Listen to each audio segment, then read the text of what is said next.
FM rainbow 102.8ல hello doctor நிகழ்ச்சியில் நான் அவங்க கூட இணைஞ்சிருக்கேன் ஆர்ஜே தேவி. இன்னைக்கு நம்ம நிகழ்ச்சியில் கோடை காலத்தில் குழந்தைகளுக்கு ஏற்படும் நோய் தொற்றுகள் மற்றும் சரும பிரச்சனைகள் குறித்து புதுச்சேரி இந்திரா காந்தி மருத்துவக் கல்லூரி மற்றும் ஆராய்ச்சி நிறுவனத்தின் குழந்தை நல மருத்துவர் உதவி பேராசிரியர் டாக்டர் எம் ஜெயராஜ் அவர்கள் நம்ம கூட நிகழ்ச்சியில் இணைஞ்சிருக்காங்க. சார் நம்ம வெல்கம் பண்ணிடலாம். Hi sir. எஃப்எம் ரெயின்போ நேயர்களுக்கு வணக்கம். சார், கோடை காலத்தில் குழந்தைகளுக்கு அதிகமாக வரக்கூடிய நோய் தொற்றுகள் என்னென்ன அப்படின்றது சொல்லுங்கள் சார். இப்போ வந்து பார்த்திங்கன்னா கோடை காலத்துக்கும் குளிர்காலத்துக்கும் நிறைய டிஃப்ரென்ஸ் இருக்கும். இப்போ குளிர்காலத்தில் பார்த்திங்கன்னா நிறைய குழந்தைங்களுக்கு ஜலதோஷம், வைரல் ஜுரம் அதை மாதிரி வந்திருக்கும். ஆனால் இப்போ கோடை காலத்தில் பார்த்திங்கன்னா அதுக்கு ஆப்போசிட்டாக இருக்கும். இதில் வந்து பார்த்திங்கன்னா நிறைய பாக்டீரியல் இன்ஃபெக்ஷன், பாக்டீரியா கிருமி அதிகமாக இருக்கும். அதனால் நோய் தொற்று முக்கியமாக பார்த்திங்கன்னா சருமத்தில் ஏற்படுற நிறைய இன்ஃபெக்ஷன் ஏற்படும். அதனால் டைரெக்டாக வெப்பத்தினால ஏற்படுற வேர்க்குரு, அது இல்லாமல் பாக்டீரியா கிருமிகளால் ஏற்படுகிற சொறி, சிரங்கு, அதுக்கப்புறம் வந்து பார்த்திங்கன்னா அந்த டைமில் வந்து நிறைய குழந்தைங்களுக்கு வயிற்றுப்போக்கு இன்ஃபெக்ஷன் வரதுக்கான சான்சஸ் நிறையாவே இருக்கும். அதுக்கப்புறம் முக்கியமாக அந்த பீரியடில் வந்து குழந்தைங்களுக்கு ஆனுவல் லீவ் விட்டுருப்பாங்க, முறாண்டு விடுமுறையில். அப்போ வெளியில் குழந்தைங்க விளையாடும்போது நிறைய குழந்தைங்களுக்கு நீர்ச்சத்து இறப்பு ஏற்படும். அதனால் நிறைய பாதிப்புகள் ஏற்படும். அது இல்லாமல் வெப்பத்தினால வந்து புற ஊதா கதிர்கள் அதனால் ஏற்படுகிற பாதிப்புனால சன் பர்ன்ஸ் ஏற்படலாம், வேர்க்குரு, இது மாதிரி நிறைய பாதிப்புகள் வெயில் காலத்தில் ஏற்படும். Okay sir. இப்போது இந்த வைரல் இன்ஃபெக்ஷன் மற்றும் அப்புறம் இந்த பாக்டீரியல் இன்ஃபெக்ஷன் இதை எப்படி சார் நம்ம டிஃப்ரென்ஷியேட் பண்ணலாம்? ஸோ அந்த மாதிரி இன்ஃபெக்ஷன் வந்தால் என்னென்ன மாதிரியான மாறுதல் குழந்தைகள் கிட்ட பார்க்க முடியும்? இப்போ பாக்டீரியா கிருமி வெர்சஸ் வைரல் கிருமி ரெண்டுக்கும் கம்பேர் பண்ணும்போது வைரல் கிருமி யூஸ்வலாக வந்து பார்த்திங்கன்னா அவ்வளோ சிவியராக வராது. பெரும்பான்மையான சமயம் நீங்கள் பார்த்தீங்கன்னா பெரும்பான்மையான குழந்தைங்களுக்கு 90% மேல் வந்து வைரல் ஜுரம் தான் ஏற்படும். அந்த ஜுரம் வந்து அதுக்குன்னு தனியாக வந்து நம்ம மருந்து ஆன்டிபயோட்டிக் அதெல்லாம் எதுவும் இல்லை, ஆன்டி வைரலும் இல்லை. அது வந்து நம்ம ஜுரத்துக்கான காய்ச்சல் மருந்து கொடுப்போம். பார்த்திங்கன்னா ஒரு வாரத்தில் இருந்துட்டு சரியாக போயிடும். சளி இருமல் இருக்கும், அதுக்கு சளி சிரப், இருமல் சிரப்லாம் கொடுக்கும்போது சரியாக போயிடும். ஆனால் பாக்டீரியல் இன்ஃபெக்ஷன் வந்து பார்த்திங்கன்னா கம்பேர் பண்ணும்போது வைரல் ஜுரத்தை விட சிவியராக இருக்கும்.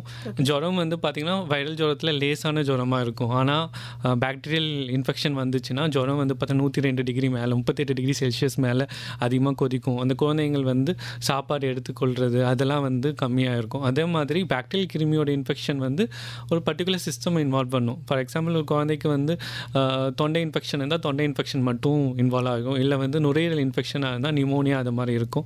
இல்லை வயிற்றில் இன்ஃபெக்ஷன் இருந்தால் வயிற்றுப்போக்கு அது மாதிரி வந்து ஒரு குறிப்பிட்ட சிஸ்டமில் தோல் இன்வால்வ் ஆகிருந்தால் சொறி, சிரங்கு அது மாதிரி வரும்.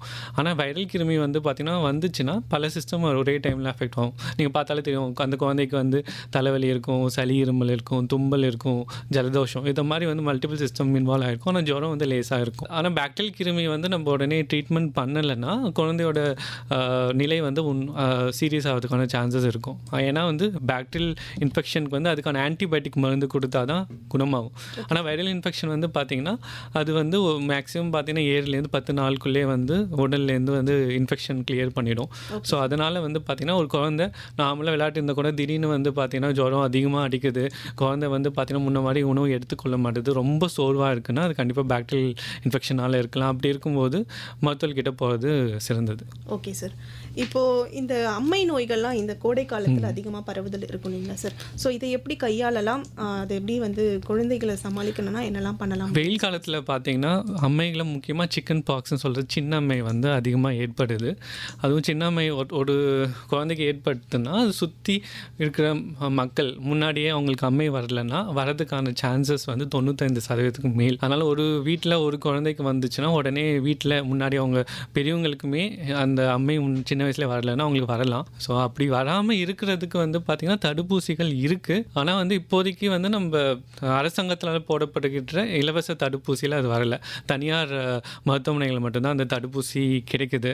இது வந்து பார்த்தீங்கன்னா 15 மாதத்திற்கு மேல் வந்து அந்த தடுப்பூசி போடலாம். 2 டோஸ் போட வேண்டியது இருக்கும். சுமார் 1000 ரூபாய் அளவுக்கு அந்த தடுப்பூசி கிடைக்கப்படுகிறது. ஆனால் வந்து ஒரு குழந்தைக்கு அம்மை வந்துடுச்சுன்னா சிக்கன் பாக்ஸ்ன்னு சொல்லுவோம், அந்த சின்னம்மை வந்துச்சுன்னா 12 வயசு வரைக்குமே எந்த ஒரு மருந்துகளும் தேவையில்லை. ஏன்னா வந்து அது வந்துட்டு ரொம்ப ரொம்ப மைல்டாக லேசாக தான் இருக்கும். அதுக்காக வந்து பார்த்திங்கன்னா லோஷன் இருக்குது, ரொம்ப எரிச்சல் இருக்கும், அதுக்கான வலி நிவாரணிகள், அந்த எரிச்சலுக்கான மருந்துகள், அதுக்கப்புறம் தடவுறதுக்கு லோஷன், இது மட்டும் தான் நாங்கள் கொடுப்போம். ஆனால் 12 வயதுக்கு மேல் பெரியவர்கள் அவங்களாம் வரும்போது அதில் வர காம்ப்ளிகேஷன் தீவிரமாக இருக்கும். சில குழந்தைங்களுக்கு நிமோனியா, சில குழந்தைங்களுக்கு மூளை காய்ச்சல் அளவு கூட போகலாம். அப்படி இருக்கும்போது 12 வயதுக்கு மேல் இருந்தால் கண்டிப்பாக மருத்துவர்கிட்ட கண்டிப்பாக போகணும். அதற்கான மருந்துகள் இருக்குது. அந்த மருந்துகளை உடனடியாக தொடங்கப்படும் போது அந்த இன்ஃபெக்ஷனோட தீவிரத்தை கட்டுப்படுத்த முடியும். முடிஞ்ச அளவுக்கு நான் சொன்ன மாதிரி ஒரு குழந்தைக்கு அம்மை வந்துச்சுன்னா அந்த குழந்தைய வந்து ஐசோலேட் பண்ணிவிட்டு மற்ற குழந்தைங்களை அந்த குழந்தையோட போய் விளையாடாமல் பார்த்தாலே மற்ற குழந்தைக்கு வரதுக்கான சான்சஸ் ரொம்ப ரொம்ப கம்மியாயிடும். Okay sir. இந்த கண் சார்ந்த பிரச்சனைகள், கண் நோய்கள்லாம் வந்து வெயில் அதிகமாக இருக்கும் பொழுது வரும் இல்லைங்களா சார்? ஸோ இதை எப்படி வந்து ஹேண்டில் பண்ணலாம்னு சொல்லுங்கள் சார். குறிப்பாக அந்த வெயில் காலத்தில் வந்து பார்த்தீங்கன்னா, இப்போ குளிர்காலத்தில் வைரல் இன்ஃபெக்ஷன் அதிகமாக இருக்கும்போது அதை சார்ந்த வைரல் கன்ஜெக்டிவைட்டிஸ் அது ஏற்படும். பாக்டீரியல் கன்ஜெக்டிவைட்டிஸ் அது வந்து அந்த கண் இன்ஃபெக்ஷன் இந்த வெயில் காலத்தில் ஏற்படுறதுக்கான சாத்தியக்கூறு அதிகமாக இருக்கும். அதனால் முடிந்த அளவுக்கு உபயோகப்படுத்துகிற நீர் அதெல்லாம் வந்து சுத்தமாக இருக்கணும். அதே மாதிரி சில நீச்சல் அடிக்க போகிறாங்கன்னா அந்த முடிஞ்சளவுக்கு குளம், குட்டை அது மாதிரி இடத்துல வந்து நீச்சல் அடிக்கிறத அவாய்ட் பண்ணணும். அதே வந்து நீச்சல் குளத்தில் போய் நீச்சல் கற்றுக்குறாங்க அது மாதிரி இருக்கும்போது அங்கே வந்து ஓரளவுக்கு தேவையான குளோரின் அதில் கலக்கப்பட்டு தான் நம்ம உறுதி பண்ணிக்கணும். அந்த சரியான அளவு குளோரின் அளவு இல்லைன்னா காது இன்ஃபெக்ஷன் ஏற்படலாம், கண் இன்ஃபெக்ஷன் ஏற்படலாம், அந்த மாதிரி பல இன்ஃபெக்ஷன் ஏற்படுறதுக்கான சாத்தியக்கூறு இருக்குது. அதேமாதிரி கண்ணில் ஏதாவது குழந்தைக்கு வந்து நீங்கள் பார்க்கும்போது சிவந்து இருக்குது, கண்ணிலேருந்து பார்த்தீங்கன்னா அசுத்தம் வெளியேற மாதிரி இருக்குது, கண் ஒட்டி கொண்டு இருக்கிறதுனா இது வந்து கன்ஜெக்டிவைட்டிஸ் ஆங்கிலத்தை லைக் அந்த இன்ஃபெக்ஷன் சாத்தியக்கூறாக இருக்கும். அப்படி இருக்கிற பட்சத்தில் வந்து நீங்கள் கண் மருத்துவரை வந்து அணுக வேணும். அதுக்கான கண் ட்ராப்ஸ், ஆன்டிபயோட்டிக் ட்ராப்ஸ் இருக்குது. அது கொடுத்தாலே ஒரு வாரத்திலே சரியாக போயிடும். ஆனால் அது நம்ம ஆரம்ப காலத்திலே நம்ம காட்டாமல் நம்ம டிலே பண்ணோன்னா அந்த இன்ஃபெக்ஷன் தீவிரமாக போய் கண் பாதிப்பு அதிக அளவு ஏற்படுறதுக்கான வாய்ப்பு இருக்கும். Okay sir. இது மாதிரி கண்ணில் ஏதாவது இன்ஃபெக்ஷன் இருந்துச்சுன்னா முடிஞ்சாலும் கை வந்து நம்ம குழந்தைங்களை வந்து சரியாக கை கழுவுறதுக்கு என்கரேஜ் பண்ணணும். இல்லைன்னா என்ன ஆகுனா குழந்தை வந்து கண்ணை ரப் பண்ணும்போது அந்த இன்ஃபெக்ஷன் இன்னொரு குழந்தைக்கு பாஸ் ஆகிறதுக்கான சான்சஸ் இருக்கும். Okay sir. இந்த நீர் சத்து குறைபாடு குழந்தைகளுக்கு இருக்குது அப்படின்றத வந்து எப்படி தெரிஞ்சுக்கலாம், அது எப்படி வந்து சமாளிக்கலாம் அப்படின்னு சொல்லி. நீர் சத்து குறைபாடு நம்ம குறிப்பாக குழந்தைகள் அந்த காலத்தில் கண்டிப்பாக எல்லா குழந்தைங்களும் வெளியே விளையாடணும் தான் பார்ப்பாங்க. அப்படி விளையாடுறத வந்து நம்ம தடை போட வேணாம். ஆனால் முடிஞ்ச அளவுக்கு வந்து பார்த்திங்கன்னா 10 மணிக்கு முன்னாடி, காலையில் 10 மணிக்கு முன்னாடி விளையாட அலோவ் பண்ணலாம். இல்லைனா 4 மணிக்கு அப்புறம். குறிப்பாக வந்து நண்பகல் 11 மணிலேருந்து 3 மணி வந்து சுத்தமாக அதை வெளியே போய் விளையாடுறாங்கன்னா அதை முடிஞ்ச அளவுக்கு தடுக்க பார்க்கணும். ஏன்னா அந்த டைமில் தான் வந்து பார்த்திங்கன்னா உஷ்ணத்தால் வந்து நீர்ச்சத்து ஏற்படுறதுக்கான சாத்தியக்கூறு இருக்கும். அதே மாதிரி புற ஊதா கதிர்கள், யூவிபி, அல்ட்ராவயலட் பி ரேஸ்ன்னு சொல்லுவோம், அதோடைய பாதிப்பும் அந்த சமயத்தில் தான் அதிகமாக ஏற்படுறதுக்கான சாத்தியக்கூறு இருக்கும். அது நீர்ச்சத்து குறைபாடு வந்து பார்த்திங்கன்னா நாங்கள் 3ஆக பிரிக்கலாம். ஒன்று லேசாக இருந்தால் டீஹைட்ரேஷன் சொல்லுவோம், நீர்ச்சத்து இறப்பு. அடுத்த ஸ்டேஜ் வந்து பார்த்தீங்கன்னா ஹீட் எக்ஸ்ட்ராக்ஷன் சொல்லுவாங்க. தேர்ட் வந்து ஹீட் ஸ்ட்ரோக். இப்போ டீஹைட்ரேஷன், நீர்ச்சத்து இறப்பு, அதோடைய அறிகுறிகள் எப்படி இருக்குன்னா குழந்தைக்கு வந்து பார்த்திங்கன்னா அதிக அளவு வேர்வை சுரக்கும். அதுக்கப்புறம் வந்து குழந்தைக்கு வந்து அதிக அளவு தண்ணீர் தாகம் ஏற்படும். அதே மாதிரி யூரின் வந்து பார்த்திங்கன்னா ரொம்ப கான்சன்ட்ரேட்டடாக போகும். சில சமயம் 6 மணி நேரத்துக்கு ஒரு யூரின் கூட போகாமல் இருப்பாங்க. அப்படி இருந்துச்சுன்னா நீர்ச்சத்து இறப்பு இருக்கிறதா அறிகுறி. உடனே வந்து முடிஞ்ச அளவுக்கு தண்ணீர் கொடுக்கணும். சப்போஸ் வீட்டில் வந்து ஓஆர்எஸ் தண்ணி இருந்துச்சுன்னா ஓஆர்எஸ் தண்ணியில் கலந்து ஒரு பாக்கெட் 1 லிட்டர் தண்ணியில் கலந்து கொடுக்கலாம். சப்போஸ் அடுத்த ஸ்டேஜ் வந்து பார்த்திங்கன்னா ஹீட் எக்ஸ்ட்ராக்ஷன் சொல்லுவாங்க. அப்போ வந்து பார்த்திங்கன்னா குழந்தைக்கு வந்து ரொம்ப அதீத வெயில்னால் ஏற்படுகிற நீர்ச்சத்து இறப்புனால பார்த்திங்கன்னா குழந்தைக்கு வந்து தலை சுத்தல், மயக்கம், இதை மாதிரி அறிகுறிகள் இருந்தால் ஹீட் எக்ஸ்ட்ராக்ஷன் சொல்லுவாங்க. அதோடைய ஃபைனல் ஸ்டேஜ் வந்து பார்த்திங்கன்னா ஹீட் ஸ்ட்ரோக்குன்னு. இப்போ நீங்களே பார்த்துக்கலாம், குறிப்பாக அக்னி நட்சத்திர டைம்லலாம் 100 டிகிரி மேலே இருக்கும்போது நிறைய பேர் வந்து ஹீட் ஸ்ட்ரோக்கில் மயக்கம் போட்டு விழுந்தாங்க. நிறைய பேர் வந்து மருத்துவமனையில் அனுமதிக்கப்பட்டு இருந்தாங்க. சில பேர் உயிரிழந்தாங்க. நீங்கள் கேட்டுக்கலாம். அது என்னென்னா அந்த ஹீட் ஸ்ட்ரோக் வந்து ரொம்ப சிவியராக இருந்துச்சுன்னா அதனால் ஏற்படுற பாதிப்பு ரொம்ப ரொம்ப தீவிரமாக இருக்கும். குறிப்பாக வந்து அந்த குழந்தையோ இல்லை பெரியவங்களோ, அவங்கள குறிப்பாக முதியவர்கள், அவங்களாம் வந்து பார்த்திங்கன்னா ஹீட் ஸ்ட்ரோக் ஏற்படுறதுக்கான சாத்தியக்கூறு அதிகம். அவங்களோட டெம்பரேச்சர் ரொம்ப அதிகமாகிடும், 39 டிகிரி மேலே அடிக்கும். அதுக்கப்புறம் சில பேருக்கு சுயநினைவு இருந்த அளவு இருக்கும். இதை வந்து நம்ம ஹீட் ஸ்ட்ரோக்னு சொல்லுவோம். ஸோ இது வந்து ஆரம்ப கட்டத்தில் நீர் சத்து இறப்பு, டீஹைட்ரேஷனாக இருக்கும்போதே அதை நம்ம கண்டறிஞ்சு அதுக்காக நம்ம நீர் சத்தை நம்ம கொடுத்தோன்னா எந்த பாதிப்புமே ஏற்படாது. இப்போ ஹீட் ஸ்ட்ரோக் அப்படின்றது குழந்தைகளுக்கு வரதுக்கான சான்சஸ் சாத்தியக்கூறு இருக்குது. அதேமாதிரி நம்ம பார்த்துருக்கோம் குழந்தைகள் இதனால் அனுமதிக்கப்பட்டதும் பார்த்துருக்கோம். ஸோ அதனால் வந்து குழந்தை நார்மலாக இருக்குது நல்லா விளையாடுறதுனா மட்டும் நம்ம கண்காணிப்பு இல்லாமல் நண்பகலெல்லாம் வெளியே அனுப்புறது சரியாக இருக்குது. அப்படி அனுப்பினாலும் நம்ம பெரியவர்கள் யாராச்சும் ஒருத்தவங்க மேற்பார்வையில் இருக்கணும். இந்த இதாக அறிகுறிகள் இருந்தால் முடிஞ்ச அளவுக்கு நீர்ச்சத்து இறப்பை வந்து நம்ம சரி பண்ண பார்க்கணும். வெளியே போகிற குழந்தைங்களுக்கு கண்டிப்பாக ஒரு 2 பாட்டில் தண்ணியாச்சும் கொடுத்து அனுப்பணும். Okay sir. அப்போ ரெகுலர் இன்டர்வெல்ல குழந்தைங்க தண்ணி குடிச்சிட்டே இருக்கணும். Okay sir. Welcome back to the show. Hello doctor. இன்னைக்கு நிகழ்ச்சியில் பேசிட்டு இருக்கோம் கோடை காலத்தில் குழந்தைகளுக்கு ஏற்படும் நோய் தொற்றுகள் மற்றும் சரும பிரச்சனைகள் குறித்து டாக்டர் நிறைய விளக்கம் கொடுத்துட்டு இருக்காங்க.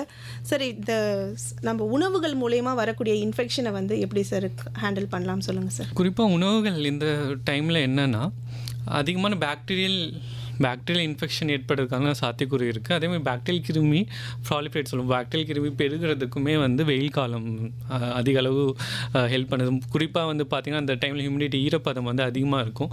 அது இல்லாமல் வந்து வெப்பம் அதிகமாக இருக்கும். இது எல்லாமே பாக்டீரியல் கிருமிகள் வந்து பெருகுவதற்கான சாத்திய சூழல் ஏற்படுது. ஸோ முடிந்த அளவு வந்து பார்த்திங்கன்னா குழந்தைங்களுக்கு அந்த தண்ணீர் வந்து சுத்தமான தண்ணீர் இல்லை என்றால் அதுலேருந்து இன்ஃபெக்ஷன் ஏற்படுறதுக்கான சாத்தியக்கூறு இருக்கும். ஸோ முடிஞ்ச அளவு ஐஸ்கிரீமு குளிர்பானங்கள் அதெல்லாம் கொடுக்கறத வந்து அவாய்ட் பண்ணாலே பாதி இன்ஃபெக்ஷன் நம்ம அவாய்ட் பண்ணலாம்.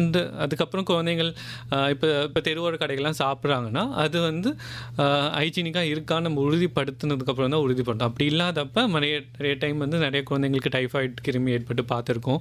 அதேமாதிரி வயிற்றுப்போக்கு ஏற்படுறது பார்த்துருக்கோம். குறிப்பாக நான் சொன்ன மாதிரி டைஃபாய்டு காஸ் பண்ணுற சால்மனெல்லா டைஃபி லைக் வயிற்றுப்போக்கு ஏற்படுத்துகின்ற ஈகோலை இந்த 2 பாக்டீரியாக்கள் வந்து குறிப்பாக இந்த கோடை காலத்தில் அதிக அளவு பெருகும். ஸோ அதனால தான் வயிற்றுப்போக்கு டைஃபாய்டு அந்த மாதிரி வந்து இன்ஃபெக்ஷன் ஏற்படுறதுக்கான சாத்தியக்கூறு இருக்குது. அதே மாதிரி முடிஞ்ச அளவு வந்து பார்த்திங்கன்னா சாப்பாடுலாம் கொடுக்குறீங்கன்னா முடிஞ்ச அளவு வேக வச்ச சாப்பாடு தரலாம். ஏன்னா பச்சையாக அது மாதிரி தர வேணாம். இப்போ பச்சையாக நம்ம எதாவது வெள்ளரிக்காய் அது மாதிரி கொடுக்குறோம், சேலட்லாம் கொடுக்குறோன்னா முடிஞ்ச அளவு அது சுத்தமான தண்ணியில் க்ளீன் பண்ணதுக்கப்புறம் தான் கொடுக்கலாம். ஈவன் சேலடில் கூட நாங்கள் இன்ஃபெக்ஷன் பாஸ் ஆக பார்த்துருக்கோம். ஸோ முடிஞ்ச அளவு வந்து சுத்தமான லைக் பழங்கள்லாம் தரீங்கன்னா அது வந்து நன்றாக நீரில் வந்து க்ளீன் பண்ணிவிட்டு அதுக்கப்புறம் கட் பண்ணி கொடுக்கலாம்.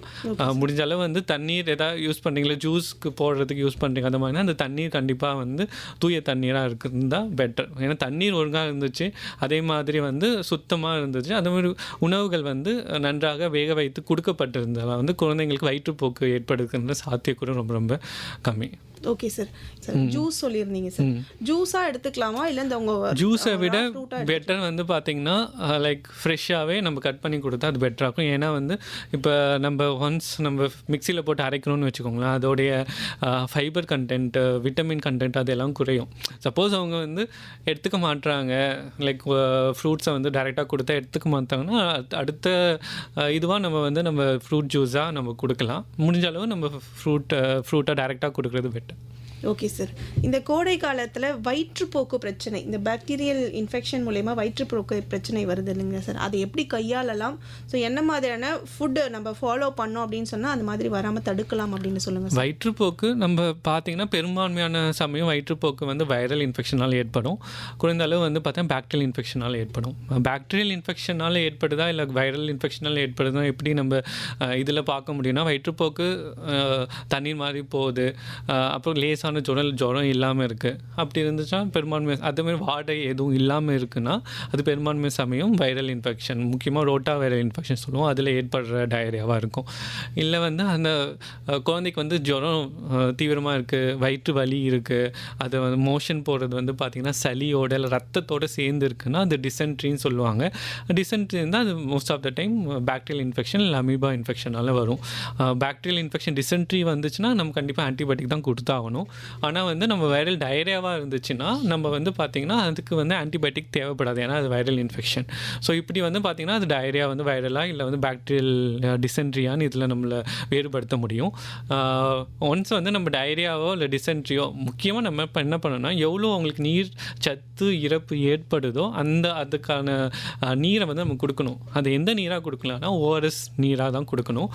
1 லிட்டர் சுடு தண்ணியை வந்து ஆற வச்சுட்டு அதில் ஒரு லைக் ஓஆர்எஸ் பவுடர் வாட்டர் கலந்துட்டு ஒவ்வொரு வாட்டியும் அவங்க லூஸ் மோஷன் போகும்போது கிட்டத்தட்ட வந்து குழந்தையோட வெயிட் ஒரு 10 கேஜி இருக்குன்னா 10 ml per kg சொல்லுவோம். ஸோ இப்போ 20 கிலோ இருந்தால் 200 ml அந்த அளவுக்கு நீங்கள் கொடுத்துட்டே இருந்தால் குழந்தைக்கு நீர்ச்சத்து இழப்பு ஏற்படாது. அது இல்லாமல் வந்து பார்த்தீங்கன்னா லைக் அதே ஜிங்க்னு இன்னொரு டேப்லெட் ஒரு 2 வாரத்துக்கு கொடுப்போம். அதனால் வந்து பார்த்தீங்கன்னா இந்த இன்ஃபெக்ஷனுக்கும் லைக் சீக்கிரமாக குணமாகும். அதுக்கப்புறம் திருப்பி இன்ஃபெக்ஷன் ஏற்படாமல் இம்ப்ரூவ் பண்ணுறதுக்கு ஹெல்ப் பண்ணும். ஸோ ஃபஸ்ட்டு ட்ரீட்மெண்ட் வந்து டயரியா வந்துச்சுன்னா தண்ணி நிறையா கொடுங்க, ஓஆர்எஸ் கொடுங்க, ஜிங்க் அதான் மருத்துவர்கிட்ட போயிட்டுக்கப்புறம் ஓஆர்எஸ் ஜிங்க் கொடுப்பாங்க. அப்போது இப்போ டிசென்ட்ரி இன்ஃபெக்ஷனாக இருந்துச்சுன்னா அதுக்கு ஏற்ற ஆன்டிபயோட்டிக் கொடுப்பாங்க. இது வைரல் இன்ஃபெக்ஷனாக இருந்தால் வெறும் ஓஆர்எஸ் ஜிங்க் கொடுப்பாங்க. ஆனால் நீர்ச்சத்து இழப்பு அதிகமாக இருக்குது. எப்படி அது கண்டுபிடிக்கணும்? முன்னாடி சொன்ன மாதிரி தான் குழந்தைக்கு வந்து அதிக அளவு சோர்வாக இருக்காங்க, உணவு எதுவும் எடுக்க மாட்டுறாங்க, அதுக்கப்புறம் ரொம்ப அளவு வந்து யூரின் எதுவுமே போகல ஒரு 6 மணி நேரம், இப்படிலாம் இருந்துச்சுன்னா நீர்ச்சத்து இழப்பு அதிகமாக இருக்குன்னு அர்த்தம். அப்படி இருந்துச்சுன்னா நம்ம கண்டிப்பாக மருத்துவமனைக்கு தான் எடுத்துகிட்டு போகணும். அப்புறம் வந்து தேவைப்பட்டால் அவங்க ஓஆர்எஸ் வாய் வழியாக கொடுப்பாங்க, இல்லைனா வந்து நரம்பு வழியாக ஐவி குளுக்கோஸ் போடுவாங்க. அப்படி இருக்கும்போது மறுபடியும் நீர்ச்சத்து சரியானது பிறகு தான் குழந்தை வந்து நார்மலாக இருக்கும். மற்றபடி அதுக்கான தேவையான பரிசோதனைகள் செய்து அதுக்கான ட்ரீட்மெண்ட் கொடுக்கணும். சொன்ன மாதிரி இந்த வயிற்றுப்போக்கு இன்ஃபெக்ஷன் வராமல் இருக்கணும்னா ஃபஸ்ட்டு குறிப்பாக நான் முன்னாடியிருந்து நான் சொல்லுவேன், இப்போ எல்லா மருத்துவர்கள் கேட்டாலுமே சொல்லுவாங்க பாட்டில் ஃபீடிங், புட்டிப்பால் வந்து கொடுக்காதீங்கன்னு. இப்போ கூட நிறைய குழந்தைங்க பார்த்தா 3 வயசு 4 வயசில் கூட புட்டிப்பால் கொடுத்துட்டு இருக்காங்க. முடிஞ்சாலும் புட்டிப்பால் கொடுக்கக்கூடாது. செகண்ட் வந்து பார்த்திங்கன்னா எது கொடுக்குறதா இருந்தாலும் நல்லா வேக வச்சு கொடுக்கணும். இப்போ பால் கொடுக்குறதுனாலும் பால் வந்து நல்லா லைக் பாஸ்டரைஸ்டு மில்காக தான் யூஸ் பண்ணணும். அதுக்கப்புறம் அது நல்லாவே கொதிக்க வச்சு தான் கொடுக்கணும். அதே மாதிரி எந்த உணவு கொடுக்குறீங்களாலும் லைக் வந்து இப்போ ஃப்ரூட்ஸோ இல்லை வெஜிடபிள்ஸோ அது நல்லா அலசி அதுக்கப்புறம் தான் யூஸ் பண்ணணும். அதேமாதிரி உணவு எது கொடுக்குறீங்கனாலும் லைக் அதுக்கு தேவையான அளவு சூடுபடுத்தி தான் கொடுக்கணும். அதே மாதிரி உணவை வந்து வெளியிலே வச்சுட்டு கிட்டத்தட்ட ஒரு 12 மணி நேரம் வெளியே வச்சுட்டு அதே உணவு திருப்பி யூஸ் பண்ணக்கூடாது. அப்படி யூஸ் பண்ணுற நிலைமை இருந்துச்சுன்னா ஃப்ரிட்ஜில் வச்சு தான் யூஸ் பண்ணுற மாதிரி பண்ணணும்.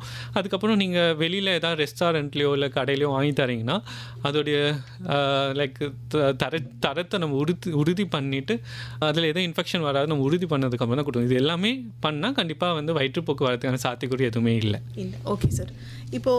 இப்போ தண்ணி வந்து குளிர்ந்த தண்ணி ரெஃப்ரிஜிரேட் பண்ணி அந்த தண்ணிலாம் குடிக்கிறாங்கல்ல சார், ஸோ அது எந்த அளவுக்கு வந்து குழந்தைகளுக்கு? இப்போ நிறைய பேர் சொல்லுவாங்க ரெஃப்ரிஜிரேட்டட் வாட்டர் குடிக்கிறதுனால தான் நிறைய குழந்தைங்களுக்கு தொண்டையில் இன்ஃபெக்ஷன் வருதுன்னு.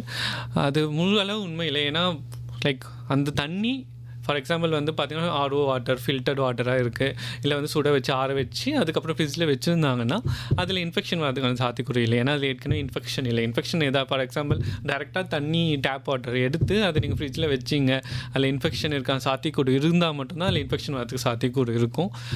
அப்படி வந்து வச்சு யூஸ் பண்ணலாம். நம்ம என்ன சொல்லணும்னா குளிர்ந்த நீர் வந்து கண்டிப்பாக கொடுக்கக்கூடாதுன்னு அவசியம். சில குழந்தைங்களுக்கு வந்து பார்த்திங்கன்னா ஆஸ்மா ரிஸ்க் இருக்கும், சில குழந்தைங்களுக்கு வீசிங் வரும், சின்ன வயசுலேருந்து வீசிங் வரும். அந்த குழந்தைங்களுக்கு குளிர்ந்த ஐட்டம்ஸ் ஐஸ்கிரீமோ இல்லை குளிர்ந்த தண்ணி அது குடித்தா கூட வந்து பார்த்திங்கன்னா அந்த குழந்தைங்களுக்கு உடனே வீசிங், அந்த மாதிரி குழந்தைங்களுக்கு மட்டும் நம்ம வந்து பார்த்திங்கன்னா குளிர்ந்த பொருட்கள் தராமல் அவாய்ட் பண்ணலாம்.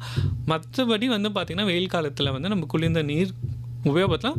அதுக்கு முன்னாடி வந்து நார்மலில் வந்து எதோ இன்ஃபெக்ஷன் இல்லைன்னு உறுதிப்படுத்தி இருக்கணும். அதனால் எல்லா தண்ணியுமே நீங்கள் வந்து கொதிக்க வச்சு ஆற வச்சுட்டு அதுக்கப்புறம் தேவைப்பட்டால் நீங்கள் ஃப்ரிட்ஜில் வைக்கலாம். ஃப்ரிட்ஜில் இல்லாமல் கூட நார்மல் நம்ம ரூம் டெம்பரேச்சரில் கூட நம்ம யூஸ் பண்ணலாம். அதனால் கண்டிப்பாக ஃப்ரிட்ஜ் வாட்டர் தான் யூஸ் பண்ணணும் அவசியம் இல்லை. இருந்துச்சுன்னா அது கொடுக்கலாம். ஆனால் வந்து அந்த நீர் வந்து சுத்தமான நீராக இருக்கணும். Okay sir.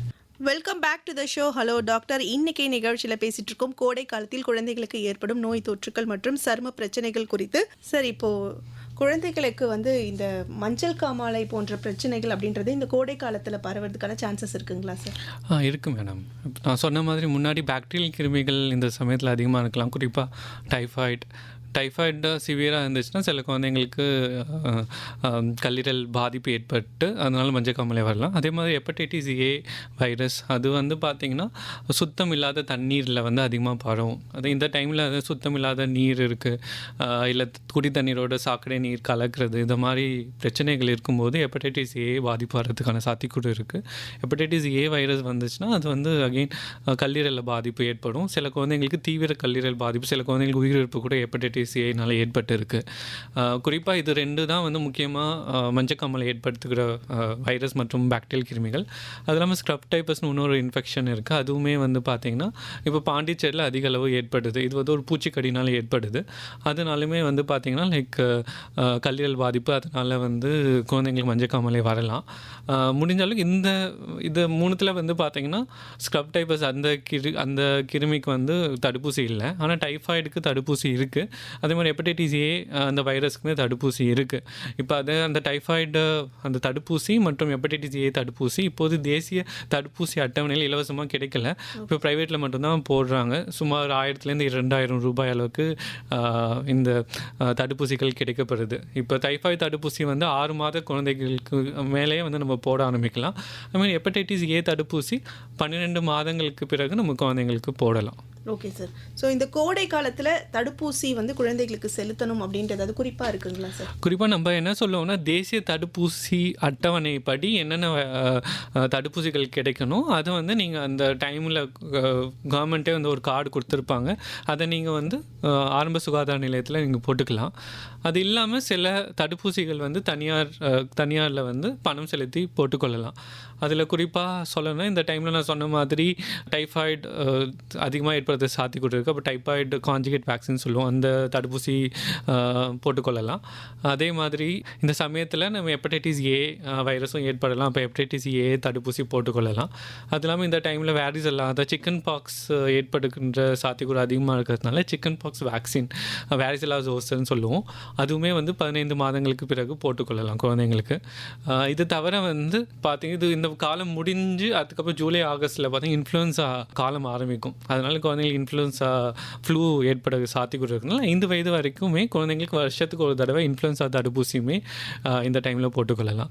அதை தவிர வந்து இப்போ வந்து பார்த்திங்கன்னா, இப்போ இந்தியன் அகாடமி ஆஃப் பீடியாட்ரிக்ஸ் சொல்லுவோம், இந்திய குழந்தை நல மருத்துவர்கள் சங்கம், அவங்க வந்து தனியாகவே ஒரு ஷெட்யூல் அட்டவணை வச்சுருக்காங்க. அதுபடியே நீங்கள் வந்து தடுப்பூசி சப்போஸ் லைக் பணம் இருக்கிறவங்க வந்து பார்த்திங்கன்னா அந்த தடுப்பூசி அதை தனியார் மருத்துவமனைகளில் போட்டுக்கொள்ளலாம். சப்போஸ் அந்த அளவுக்கு அஃபோர்ட் பண்ண முடியல, அப்படி இல்லாதப்ப நம்ம வந்து தேசிய தடுப்பூசி அட்டவணைகளை போட்டுட்டு எக்ஸ்ட்ரா வேக்சின்ஸ் மட்டும் நம்ம வெளியில் வந்து போட்டுக்கலாம். Okay sir. இது வந்து நம்ம கண்டிப்பாக போடணும் அப்படின்னு வந்து நாங்கள் மருத்துவர்கள் கம்பல்சரி இல்லை. ஆனால் வந்து போட்டுக்கொள்ளலாம். அந்த குழந்தைங்களுக்கு இதனால் ஏற்படுகிற இன்ஃபெக்ஷனுக்கான சாத்தியக்கூறுகள் குறைந்தளவு 80லேருந்து 95% வரையும் குறையிறதுக்கான சான்சஸ் அதிகமாக இருக்குது. அதனால் வந்து ஒரு ஆப்ஷன் இருந்துச்சுன்னா நீங்கள் கண்டிப்பாக போட்டுக்கலாம் தான் சொல்லுங்கள். அந்த தடுப்பூசி போடுறதுனால நோய் தடுப்பு வந்து ஒரு 80லேருந்து 90% வரைக்கும் கண்டிப்பாக சொல்கிறீங்க. Okay sir. இந்த ஹீட் ரேஷஸ்லாம் வருது இல்லைங்களா சார், இந்த சூடுனால வரக்கூடிய இந்த சிறுங்குகள், ஸோ இதை எப்படி வந்து தடுக்கலாம் அப்படின்னு சொல்லுங்கள். அது எப்படி வருது சார்? இப்போ வெயிலில் வந்து பார்த்தீங்கன்னா, வெயில் வெப்பத்தினால் ஏற்படுகின்ற தோல் பிரச்சனைகள் ஒன்று. இன்னொன்று வந்து வெயிலில் வந்து அதிகமாக பாக்டீரியல் கிருமிகளால் ஏற்படுகின்ற தோல் இன்ஃபெக்ஷன்கள் ஒரு வகை. இப்போ வந்து டைரெக்டாக வெப்பத்தினால் ஏற்படுகின்ற அந்த தோல் பாதிப்புகளை நம்ம சொல்லலாம். முதல்ல எல்லா குழந்தைங்களுக்குமே தெரியும் வேர்க்குரு. அந்த டைமில் அந்த மிலேரியான்னு இங்கிலீஷில் சொல்லுவாங்க. அந்த வேர்க்குரு ஏன் ஏற்படுதுன்னா, குழந்தைங்கள் அந்த டைமில் வெப்பத்தினால வந்து அதிக அளவு வேர்வை சுரக்கும். சில டைம் அந்த வேர்வை சுரப்புனால் வேர்வை சுரப்பு அந்த சுரப்பி வந்து மூடிக்கொள்ளும். அதனால் வந்து பார்த்திங்கன்னா ஒரு இன்ஃப்ளமேஷன் அழற்சி ஏற்பட்டு அதனால் வந்து பம்ப் அந்த வேர்க்குரு ஏற்படுது. இதுக்கு நம்ம என்ன சொல்லுவோம்னா, நீங்கள் குழந்தைங்களே அனுப்புகிறீங்கன்னா குழந்தைங்களுக்கு லூஸான காட்டன் ட்ரெஸ் போட்டு அனுப்புனுங்க. அப்படி அனுப்புனாலே வந்து பார்த்திங்கன்னா லைக் பாதி அளவு இந்த வேர்க்குரு ஏற்படுறதுக்கான சாத்தியக்கூறு கம்மி. செகண்ட் வந்து குழந்தை வந்து முடிஞ்சாலும் அரை மணி நேரத்துக்கு ஒரு தடவை ஒரு கிளாஸ் தண்ணி வந்து குடிக்க சொல்லுங்கள். நல்லா ஹைட்ரேட் பண்ணாலே இது அந்த வேர்க்குரு பாதிப்பை வந்து ப்ரிவெண்ட் பண்ணும். தேர்ட் வந்து பார்த்திங்கன்னா, வேர்க்குரு வராமல் இருக்கிறதுக்கு வேர்க்குரு டால்க் பவுடர்ஸ்லாம் வெளியே அவைலபிள் இருக்குது. அதுவுமே நம்ம யூஸ் பண்ணலாம். ஆனால் 5 வயது கீழ் உள்ள குழந்தைங்களுக்கு முடிஞ்சளவுக்கு அதை யூஸ் பண்ண வேணாம். ஏன்னா குறிப்பாக வந்து 1 வயசு கீழ் உள்ள குழந்தைகள் அது அந்த பவுடர் டைரெக்டாக அடிக்கும்போது சில குழந்தைங்களுக்கு மூக்கு வழியாக வந்து நுரையீரலுக்கு போயிடும். அதனால் வந்து பெரிய குழந்தைங்களுக்கு கண்டிப்பாக வேர்க்குரு டால்க் பவுடர் நம்ம யூஸ் பண்ணலாம். ப்ரிக்லி ஹீட் பவுடர் சொல்லுவாங்க. சின்ன குழந்தைங்களுக்குலாம் முடிஞ்ச அளவுக்கு நான் சொன்ன மாதிரி வழிமுறைகளை ஃபாலோ பண்ணிங்கன்னா, அது முடிஞ்ச அளவு 6 மாத குழந்தைங்க வெளியில் அந்த வெயிலில் இட்டுட்டு போகாதீங்க. 5 வயது கீழே உள்ள குழந்தைங்களுக்கு இந்த 10 மணிலேருந்து 4 மணி வரையும் வெளியே போய் விளையாடுறதை அலோவ் பண்ணாமல் வீட்டிலே இன்டோராக நிறையா கேம்ஸ் வந்துருக்கு, செஸ்ஸு, கேரம், அதை மாதிரி நீங்கள் சொல்லி கொடுத்தீங்கன்னா முடிஞ்சாலும் வேர்க்குருனால ஏற்படுற பாதிப்புகள் கம்மியாகிடும். செகண்ட் வந்து சன் பர்ன்ஸ்னு சொல்லுவாங்க. இப்போ வந்து பார்த்திங்கன்னா நம்மளே வெயிலில் போனோம், நம்மளே பார்த்துக்கலாம். நம்ம ஸ்கின் வந்து பார்த்திங்கன்னா ரொம்ப செவந்து போயிடும். அந்த இடம் வந்து ரொம்ப எரிச்சலாக இருக்கும். இதை வந்து ஆங்கிலத்தில் சன் பர்ன்ஸ்னு சொல்லுவோம். இது வந்து எதனால் ஏற்படுதுன்னா, அல்ட்ரா வயலட் பி ரேஸ், புற ஊதா கதிர்களால் ஏற்படுது. இது டைரெக்டாக வந்து பார்த்திங்கன்னா ஸ்கின் செல்லில் வந்து பாதிப்பு ஏற்படுது. அதனால் அந்த இடத்துல வந்து அதிக அளவு ரத்த ஓட்டம், உடம்பு வந்து நம்ம உடல் வந்து அதுக்கு ரெஸ்பான்ஸ் பண்ணுறதுக்காக அதிக அளவு ரத்த ஓட்டத்தை அங்கே திருப்பும் போது அந்த இடமே வந்து சிவந்து போகுது. அது வந்து சன் பர்ன்ஸ் சொல்லுவோம். இது வராமல் இருக்கிறதுக்கு என்ன பண்ணலான்னா, வெளியே போகும்போது இந்த சன்ஸ்க்ரீன் க்ரீம் அது இருக்குது, அதை நம்ம தடவிட்டு போக சொல்லுவோம். ஆனால் அகெயின் நம்ம வெளியே போகும்போது 2 மணி நேரத்துக்கு ஒரு தடவை அந்த க்ரீமை வந்து நம்ம போட சொல்லுவோம். குறிப்பாக வந்து பார்த்திங்கன்னா இப்போ சன்ஸ்க்ரீன் வந்து நம்ம எது வேணால் யூஸ் பண்ணலாமான்னு கேட்பாங்க சில பேர். SPFன்னு ஒன்று இருக்குது அப்படின்னா என்ன, நிறைய பேருக்கு கொஷின் இருக்கும். இப்போ சன்ஸ்க்ரீன்லேயே நிறையா பிராண்ட் இருக்குது, அது எப்படி நம்ம வந்து சூஸ் பண்ணணும். சில பேர் SPF 15ன்றாங்க, சில பேர் 13ன்றாங்க, சில பேர் 100ன்றாங்க. SPFனா சன் ப்ரொடக்ஷன் ஃபேக்டர்னு சொல்லுவாங்க. இப்போ புற ஊதா கதிர்கள் வருது, அதை நம்ம பாதிக்காமல் தடுக்கிறது தான் இந்த சன் ப்ரொடக்ஷன் ஃபேக்டர். குறைந்த அளவு SPF 30 அளவு உள்ள சன்ஸ்க்ரீனாச்சும் யூஸ் பண்ணணும். SPF 30னா அது வந்து புற ஊதா கதிர்களை 97% தடுத்துடும். அதே மாதிரி SPF 40னா 98%, SPF 50னா கிட்டத்தட்ட 99% அளவு வந்து புற ஊதா கதிர்களை வந்து தடுக்கும். இந்த சில சன்ஸ்க்ரீன் பார்த்திங்கன்னா புற ஊதா கதிர்கள் B மற்றும் புற ஊதா கதிர்கள் Aவுமே வந்து தடுக்கக்கூடியது. அதை நம்ம போட்டுட்டு போகும்போது இந்த பாதிப்பு, அந்த முக்கியமாக இந்த சன் பர்ன்ஸ் ஏற்படுறது ரொம்பவே கம்மியாயிடும். இன்னொன்று வந்து குழந்தைங்களுக்கு அதே இப்போ நம்ம பெரியவங்களுக்கு யூஸ் பண்ணுற அதே சன்ஸ்க்ரீன் யூஸ் பண்ணலாமான்னு ஒரு கேள்வி வரும். 6 மாதங்களுக்கு வரையும் கண்டிப்பாக நம்ம சன்ஸ்க்ரீன் வந்து உபயோகப்படுத்தக்கூடாது. 6 மாதத்துக்கு பிறகு ஆல்மோஸ்ட் ஒரு 12 வயசு வரையுமே சில குழந்தைங்களுக்கு வந்து அந்த சன்ஸ்க்ரீனில் இருக்க சில பொருட்கள் வந்து பார்த்திங்கன்னா அலர்ஜி ஏற்படலாம். அதனால் அலர்ஜி ஏற்படாமல் இருக்கிறதுக்கு நான் சொல்கிற பின்னாடி வர இன்க்ரீடியன்ஸ் இருக்கான்னு பார்த்துக்கோங்க. ஜிங்க் ஆக்சைடு இல்லைனா வந்து டைட்டானியம் டை ஆக்சைடு, இது இருந்துச்சுன்னா அந்த அலர்ஜன்ஸ் இல்லாமல் இருக்கும். குழந்தைங்களில் அது இப்போ காம்போசிஷனில் பார்த்தீங்கன்னா ஆக்சிபென்சோன் இல்லை பாபா, இந்த 2 காம்பவுண்ட் இருந்துச்சுன்னா அதை உபயோகப்படுத்த வேண்டாம். ஸோ மெயினாக நீங்கள் பார்க்க வேண்டியது சன்ஸ்க்ரீன் வந்து என்ன SPF 30 ஆச்சு மினிமம் இருக்கா. அது மேலே நீங்கள் 40-50 யூஸ் பண்ணாலும் யூஸ் பண்ணிக்கலாம். செகண்ட் வந்து குழந்தைங்களுக்கு சப்போஸ் நீங்கள் யூஸ் பண்ணுறீங்களா இல்லை ஜிங்க் ஆக்சைடு இல்லைனா வந்து டைட்டானியம் டை ஆக்சைடு காம்போசிஷன் பாருங்க, ஆக்சிபென்சோன் இருந்தால் அது யூஸ் பண்ண வேணாம். இதை மட்டும் நீங்கள் மைண்டில் வச்சுட்டிங்க, அதை யூஸ் பண்ணிங்கன்னா குழந்தைங்களுக்கு இந்த சன் பர்ன்ஸ் வராமல் இருக்கும். சூரிய வெப்பத்தால் ஏற்படுகின்ற பாதிப்புகள் வந்து ப்ரிவென்ட் பண்ணிடலாம். செகண்ட் நான் சொன்ன மாதிரி சன்னால் ஏற்படுகிற இன்ஃபெக்ஷன், நான் சொன்ன மாதிரி அதிக அளவு குழந்தைங்களுக்கு வேர்வை இருக்கிறதுனால, அதேமாரி ஈரப்பதம் அதிகமாக இருக்கிறதுனால நிறைய குழந்தைங்களுக்கு ஃபங்கல் இன்ஃபெக்ஷன் வரதுக்கான சான்சஸ் நிறையவே இருக்கும். செகண்ட் வந்து பாக்டீரியல் இன்ஃபெக்ஷன் வரதுக்கான சான்சஸுமே அதிகமாக இருக்கும், சொறி சிறங்காத மாதிரி. ஸோ முடிஞ்சாலும் நான் சொன்ன மாதிரி ரொம்ப லூஸான காட்டன் துணிகள் யூஸ் பண்ணலாம். செகண்ட் வந்து பார்த்திங்கன்னா துணிகள் யூஸ் பண்ணும்போது டார்க்காக போடாமல் லைட் கலரில் வெள்ளை, மஞ்சள், வெளிநீளம் அதை மாதிரி நீங்கள் உபயோகப்படுத்தும் போது முடிஞ்ச அளவு அந்த அதிக அளவு லைட் அப்சார்ப்ஷன் கம்மியாக இருக்கும். அதனால் அதிக அளவு வியர்வை சுரப்பு அதெல்லாம் கம்மியாக இருக்கும். அதனால் இன்ஃபெக்ஷன் வரதுக்கான சாத்தியக்கூறு கம்மி. நம்ம குழந்தைங்க வெளியே போயிட்டு விளையாடிட்டு வராங்கன்னா கை காலெலாம் கண்டிப்பாக சோப் போட்டு க்ளீன் பண்ணிவிட்டு உள்ளே வர சொன்னால் அந்த பாக்டீரியல் கிருமியால் வர சொறி சிறங்கெலாம் வராமல் தவிர்க்க முடியும். Okay sir, welcome back to the show. Hello doctor நிகழ்ச்சியில் இன்னைக்கு கோடை காலத்தில் குழந்தைகளுக்கு ஏற்படும் நோய் தொற்றுகள் மற்றும் சரும பிரச்சனைகள் குறித்து டாக்டர் நிறைய விஷயங்கள் நமக்காக சொல்லிட்டு இருக்காங்க. சார், இப்போ இந்த ஃபங்கல் இன்ஃபெக்ஷன் பற்றி சொல்லியிருந்தீங்க சார். இந்த பூஞ்சை தொற்றுனால என்னென்ன தொற்றுகள் வரும், ஸோ அதனால் குழந்தைகள் எப்படி பாதிக்கப்படுறாங்க, அதை எப்படி அவாய்ட் பண்ணலாம் அப்படின்னு சொல்லுங்கள் சார். பூஞ்சை தொற்றுகள் பெரும்பான்மையான சமயம் வந்து பார்த்திங்கன்னா அதிக அளவு வியர்வை சுரப்புனால, அதே மாதிரி மெயினாக எங்கெங்கே ஏற்படுதுன்னா அதிக அளவு வியர்வை தங்குற இடம், குறிப்பாக வந்து அக்கல்ல, அதுக்கப்புறம் கால் இடுக்கல அப்படிலாம் பார்த்தீங்கன்னா அதே மாதிரி பார்த்திங்கன்னா குழந்தைங்களுக்கு படத்தாமரை ஏற்படலாம். படத்தாமரை நீங்கள் பார்த்தாலே சரியும், அந்த ஃபங்கல் இன்ஃபெக்ஷனே வந்து ரவுண்டாக இருக்கும். அதே மாதிரி வந்து பார்த்திங்கன்னா அதிக அளவு சொரிஞ்சிட்டே இருப்பாங்க. இந்த அறிகுறிகள் இருந்தால் அது வந்து ஃபங்கல் இன்ஃபெக்ஷன். அதேமாதிரி சில சின்ன குழந்தைங்களுக்குலாம் பார்த்திங்கன்னா டயப்பர் போடுறதுனால டயப்பர் ரேஷ் ஏற்படும். அதுவுமே ஒரு சில குழந்தைங்களுக்கு வந்து அது ஃபங்கல் இன்ஃபெக்ஷனாக இருந்தால் ரொம்ப தீவிரமாக இருக்கும். ஸோ இந்த அறிகுறிகள் இருந்துச்சுன்னா நம்ம கண்டிப்பாக தோல் மருத்துவரோ இல்லை வந்து குழந்தைகள் மருத்துவர்கிட்ட எடுத்துகிட்டு போனீங்கன்னா ஆன்டிஃபங்கல் க்ரீம்ஸ்லாம் இருக்குது. கேண்டிட், குளோட்ரிமோசல் க்ரீம்னா அது நீங்களே வந்து உபயோகப்படுத்தாமல் மருத்துவர்கள்கிட்ட காட்டிட்டு அவர்களுடைய அனுமதி பேரில் நீங்கள் உபயோகப்படுத்தினா சரியாக இருக்கும். ஏன்னா எல்லா இன்ஃபெக்ஷனுமே அது ஃபங்கல் இன்ஃபெக்ஷன் சொல்ல முடியாது, வேறு சாத்தியக்கூட இருக்கலாம். அதெல்லாம் முடிஞ்சாலும் எப்படி ஃபங்கல் இன்ஃபெக்ஷன் வராமல் தவிர்க்க முடியும்னா, இப்போ குழந்தைங்க வெளியில் போயிட்டு விளையாட்டு வராங்கன்னா அப்புறம் காலையில் ஒரு தடவை குளிக்கலாம். அதே மாதிரி நைட்டும் அவங்க ஈவினிங் ஒரு தடவை குளிக்கலாம். அதே மாதிரி அவங்க யூஸ் பண்ணுற அண்டர் கார்மெண்ட்ஸு அது எல்லாமே வந்து டெய்லி வாஷ் பண்ணி க்ளீன் பண்ணணும். அதே மாதிரி அதில் எதுவும் ஈரப்பதம் இல்லாமல் பார்த்துக்கணும்.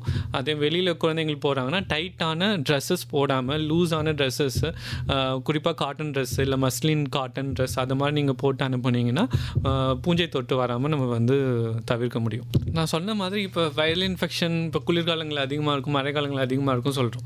ஆனால் வெயில் காலத்துலையும் அதே மாதிரி இருக்கும். அதே மாதிரி பாக்டீரியல் இன்ஃபெக்ஷன் வெயில் காலத்தில் அதிகமாக இருக்கும்னு சொல்கிறோம். அதுக்காக வந்து மழை காலத்தில் இருக்கா இல்லாமல் இருக்குமான்லாம் அப்படிலாம் இல்லை, அப்பயும் இருக்கும். ஆனால் இந்த டைமில் வந்து அதிகமாக இந்த பாக்டீரியல் இன்ஃபெக்ஷன் இருக்கும்.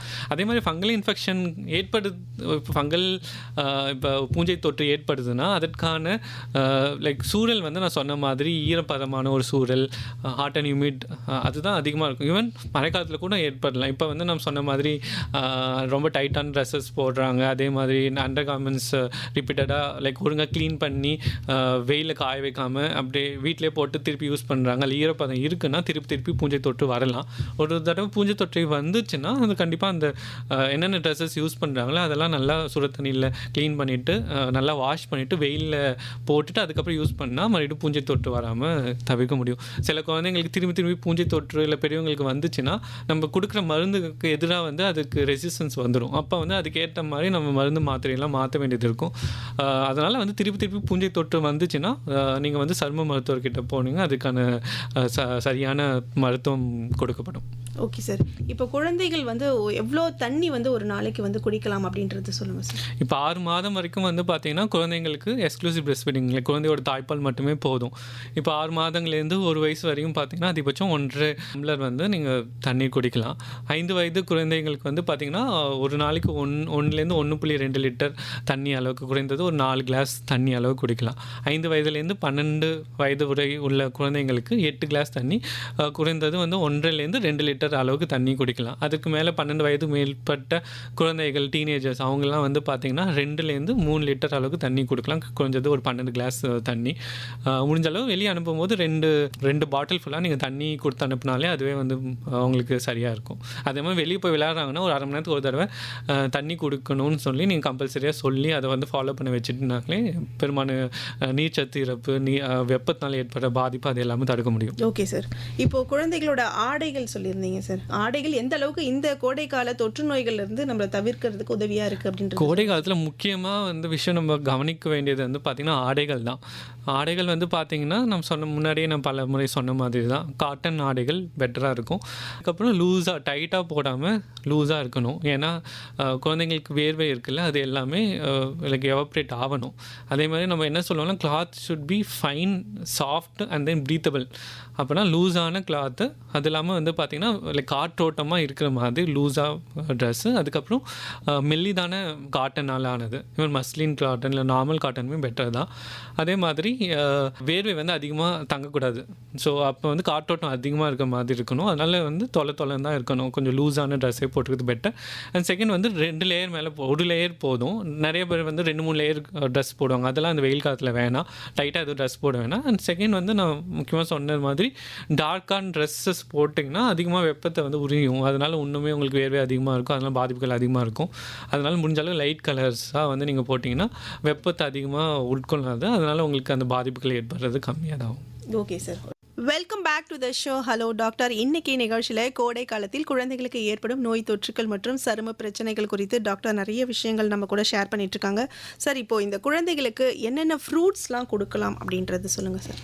குழந்தைங்களுக்கு வெயில் காலத்தில் கிடைக்கிற நிறைய ஃப்ரூட்ஸ் கொடுக்கலாம். மெயினாக இந்த டைமில் பார்த்து இளநீர், நுங்கு, அந்த ஐட்டம்ஸ்லாம் இந்த டைமில் நிறைய கிடைக்கும். அந்த ஃப்ரூட்ஸ்லாம் நம்ம கண்டிப்பாக கொடுக்கலாம். ஸோ முடிஞ்ச அளவு வந்து நீர்ச்சத்தை அவங்களை மெயின்டைன் பண்ணுற மாதிரி ஃப்ரூட்ஸ் ஆகட்டும், அந்த பழங்கள் கொடுக்கும்போது அவங்களுக்கு வந்து வைட்டமின் சத்து கிடைக்கும், லைக் போஷாக் கிடைக்கும். அது கூடவே வந்து பார்த்தீங்கன்னா நீர்ச்சத்துமே கிடைக்கும்.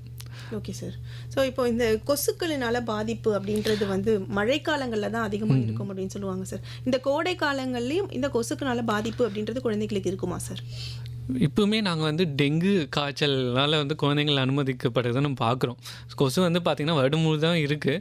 மழைக்காலங்களில் வந்து பார்த்திங்கன்னா அதிக அளவு மழைநீர் லைக் தேங்குறதுனால அப்போ வந்து அதிக அளவு கொசுக்கள் இருக்கிறதுனால அந்த டைமில் நிறைய சீசன் இருக்குதுன்னு சொல்லுவோம். அது இல்லாமல் வருஷம் ஃபுல்லாகவே வந்து பார்த்திங்கன்னா கொசுனால் ஏற்படுகிற பாதிப்புகள் நம்ம பார்க்குறோம். கொசுனால் குறிப்பாக நீங்கள் பார்த்திங்கன்னா டெங்கு காய்ச்சல், சிக்கன்குனியா, மலேரியா, இந்த மாதிரி இன்ஃபெக்ஷன்ஸ் வந்து கொசுனால் ஏற்படுது. அது ப்ரிவென்ட் பண்ணணும்னா மெயினாக வந்து கொசுக்கள்லேருந்து நம்ம நம்ம குழந்தைகள் பாதுகாத்தாலே அந்த கொசுனால் ஏற்படுகிற எந்த தீவிரமான இன்ஃபெக்ஷனும் வராது. முடிஞ்சாலும் நம்மள வீட்டில் இருக்கிற கதவுகள், ஜன்னல்கள் அதில் எல்லாமே வந்து பார்த்தீங்கன்னா மஸ்கிட்டோ நெட்ஸை வந்து அடிச்சிடலாம். அதே மீறி கொசுக்கள் உள்ளே வருதுன்னா நீங்கள் மஸ்கிட்டோ ரிப்பலன்ஸ் யூஸ் பண்ணலாம். இப்போ குழந்தைங்கள் வெளியே போகிறாங்கன்னா மஸ்கிட்டோ ரிப்பலன்ட் ஸ்கின் க்ரீம் அவைலபிள் இருக்குது, அது கூட நீங்கள் வந்து போடலாம். அதேமாதிரி குழந்தைங்களுக்கு அது அலர்ஜியாக இருக்கான்னு பார்த்தீங்கன்னா allergy skin friendly mosquito repellent for சில்ட்ரனே விற்கிறாங்க. அதுவுமே வந்து ப்ரூவன் தான், நீங்கள் அதையும் வந்து அப்ளை பண்ணலாம். ஸோ அதையும் மீறி வந்து கொசு இந்த ப்ரொடக்ஷன் மீறி வந்து கொசுக்கள் வரதுக்கான சாத்தியக்கூறு இருக்குன்னு கேட்டால் கண்டிப்பாக இல்லை. அதையும் மீறி வராமல் இருக்கணும்னா முடிஞ்சளவு வீட்டை சுற்றி எதுவும் நீர் தங்காமல் இருக்க மாதிரி பார்த்துக்கோங்க. அதே மாதிரி இல்லை பழைய இளநீ அந்த ஓடு இல்லை ஏதாவது கொட்டாங்குச்சியோ இல்லை வந்து டயரோ அதெல்லாம் இல்லாமல் பார்த்துக்கினீங்களாலே இந்த நீர் தங்குறது இருக்காது. நீர் தங்கலைன்னா கொசுக்கள் தங்குறதுமே கம்மியாக இருக்கும். அதனால் கொசுக்கள் பாதிப்பு, மஸ்கிட்டோ ரிப்பலன்ஸு, மஸ்கிட்டோ நெட்கள் இதெல்லாம் உபயோகப்படுத்திங்கன்னா குழந்தைங்களுக்கு நம்மளுக்குமே வந்து கொசுனால் ஏற்படுகிற பாதிப்புகள் இல்லாமல் காப்பாற்ற முடியும். ஸோ அது வந்து மழைக்காலங்கள் மட்டும் இல்லாமல் கோடை காலங்கள்லையும் அந்த பாதிப்புலேருந்து நம்ம தவிர்க்கலாம் இல்லைங்களா சார்? ஸோ இந்த குழந்தைங்க எப்படி குளிக்க வைக்கலாம், ஸோ அது எத்தனை முறை அவங்க அந்த குளியல் அப்படின்றது வந்து எடுக்கலாம் அப்படின்றது சொல்லுங்கள் சார். பச்சிளம் குழந்தைகள் பச்சிளம் குழந்தைங்களுக்கு நம்ம குறிப்பாக சொல்லுவோம், குழந்தைங்களுக்கு வாரத்தில் 2-3 தடவை குளிப்பாட்டினாலே போதும். அதாவது 2-3 நாட்களுக்கு ஒரு முறை குளிப்பாட்டினாலே போதும் தான் சொல்லுவோம். அதுவே 1 வயது வரைக்குமே அது அப்படி கன்டினியூ பண்ணாலே போதும். 1 வயதுக்கு மேல் உள்ள குழந்தைங்களுக்கு இந்த சமயத்தில் டெய்லியுமே குளிப்பாட்டணும். யூஸ்வலாக கேட்டால் 2 நாளுக்கு ஒரு தடவை குளிப்பாட்டினாலே போதும். ஆனால் குழந்தைங்கள் வெளியே போய் விளையாடிட்டு வருது, அப்படி ரொம்ப ஆக்டிவாக இருக்காங்க, வெளியே போகிறாங்க, அப்படி இருக்கிறாங்கன்னா நீங்கள் வந்து டெய்லி குளிப்பாட்டலாம். 5 வயதுக்கு மேற்புள்ள குழந்தைகள் இந்த சமயத்தில் காலை அப்புறம் பொழுதுகன்னு 2 முறை குளிப்பாட்டலாம், சரியாக இருக்கும். குறிப்பாக வந்து பார்த்திங்கன்னா வெளியே போயிட்டு விளையாட்டு வராங்க, கையில் கை காலில் இன்ஃபெக்ஷன், டர்ட்டு அதெல்லாம் வரதுனால அதனால பாதிப்புகள் ஏற்படுறதுக்கான சாத்தியக்கூறு இருக்கிறதுனால நீங்கள் குளிக்கலனாலும் முடிஞ்ச அளவு அட்லீஸ்ட் வந்து கை காலெலாம் சோப்பு போட்டு வாஷ் பண்ணிவிட்டு உள்ளே வர சொல்லுங்கள்.